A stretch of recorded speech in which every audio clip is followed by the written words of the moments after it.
നമസ്കാരം, എല്ലാവർക്കും പ്രവാസി മലയാളിയിലേക്ക് സ്വാഗതം. കോവിഡ് കാലത്ത് കടുത്ത നിയന്ത്രണങ്ങളാണ് സൗദിയിൽ ഏർപ്പെടുത്തിയിരുന്നത്. ഇത് മറികടന്ന് പ്രവർത്തിച്ചവർക്ക് കനത്ത പിഴയും ചുമത്തിയിരുന്നു. ഇപ്പോൾ ഇത്തരത്തിൽ കോവിഡ് കാലത്തെ നിയമലംഘനങ്ങൾക്ക് പിഴ ചുമത്തിയവർക്ക് അത് അടച്ചു തീർക്കാനുള്ള അന്തിമ നിർദ്ദേശം നൽകിയിരിക്കുകയാണ് ആഭ്യന്തര മന്ത്രാലയം. പ്രവാസികൾ ഉൾപ്പെടെ ഉള്ളവർക്ക് ഇത്തരത്തിൽ പിഴ ചുമത്തിയിട്ടുണ്ട്. 10,000 റിയാൽ വരെയുള്ള പിഴ കുടിശ്ശിക അടച്ചു തീർക്കാൻ ആവശ്യപ്പെട്ടാണ് സന്ദേശം നൽകുന്നത്. 15 ദിവസത്തിനകം കുടിശ്ശിക തീർക്കാത്തവർക്കെതിരെ തുടർ കേസ് നടപടികൾ ആരംഭിക്കുമെന്നും മുന്നറിയിപ്പ് നൽകിയിട്ടുണ്ട്. കോവിഡ് കാലത്ത് വ്യക്തികൾ നടത്തിയ നിയമലംഘനങ്ങൾക്ക് ആഭ്യന്തര മന്ത്രാലയം ചുമത്തിയ പിഴ അടച്ചു തീർക്കാൻ ആവശ്യപ്പെട്ട് നിരവധി പേർക്ക് മൊബൈലിൽ സന്ദേശം ലഭിച്ചു തുടങ്ങി. മലയാളികൾ ഉൾപ്പെടെയുള്ള വിദേശികൾക്കാണ് സന്ദേശം എത്തിയത്. തുടക്കത്തിൽ പിഴ ഒഴിവാക്കുന്നതിന് അപ്പീൽ ഉൾപ്പെടെ സമർപ്പിച്ചവർക്കും ഇത്തരത്തിൽ സന്ദേശം ലഭിച്ചിട്ടുണ്ട്. 10,000 റിയാൽ, ഏകദേശം 2 ലക്ഷത്തിലധികം രൂപ 2 ആഴ്ചക്കകം എങ്ങനെ അടച്ചു തീർക്കുമെന്ന ആശങ്കയിലാണ് പലരും. 10,000 റിയാൽ വരെയുള്ള പിഴ കുടിശ്ശിക അടയ്ക്കുന്നതിനാണ് നിർദ്ദേശം.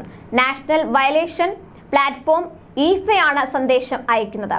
സന്ദേശം ലഭിച്ച് 15 ദിവസത്തിനകം കുടിശ്ശിക തീർത്തില്ലെങ്കിൽ കേസ് നടപടികളിലേക്ക് കടക്കുമെന്നും മുന്നറിയിപ്പ് നൽകിയിട്ടുണ്ട്.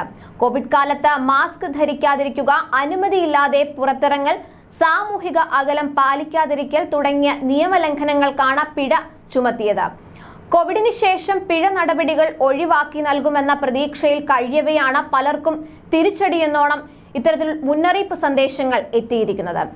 അതേസമയം സൗദി അറേബ്യയിലെ കൂടുതൽ തൊഴിൽ മേഖലകളിൽ ശനിയാഴ്ച മുതൽ തപാൽ, പാഴ്സൽ ഗതാഗത രംഗത്തെ 14 തൊഴിൽ മേഖലകളിൽ സമ്പൂർണ്ണ സ്വദേശിവത്കരണം നടപ്പായി തുടങ്ങിയിരിക്കുകയാണ്. ഗതാഗത ലോജിസ്റ്റിക്സ് മന്ത്രാലയം, ഗതാഗത അതോറിറ്റി എന്നിവയുടെ സഹകരണത്തോടെയാണ് ഈ തീരുമാനം നടപ്പാക്കുന്നത്. തപാൽ പ്രവർത്തനങ്ങളും പാഴ്സൽ ഗതാഗതവും സ്വദേശിവത്കരിക്കാനുള്ള തീരുമാനത്തിൽ ആദ്യഘട്ടത്തിൽ 14 തപാൽ തൊഴിൽ മേഖലകളെയാണ് 100% സ്വദേശിവത്കരിക്കുന്നത്. ശുചീകരണ തൊഴിലാളികളെയും ചരക്ക് കയറ്റിറക്ക് തൊഴിലാളികളെയും ഈ നിയമത്തിൽ നിന്ന് ഒഴിവാക്കിയിട്ടുണ്ട്.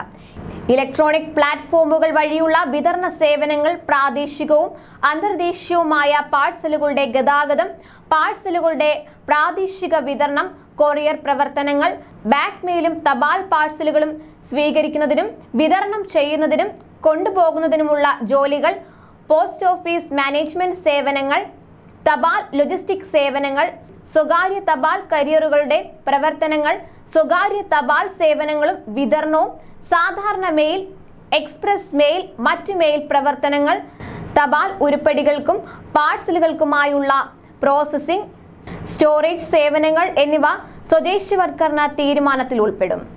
കൂടുതൽ പ്രവാസി വാർത്തകൾക്കായി ഈ ചാനൽ സബ്സ്ക്രൈബ് ചെയ്യുക.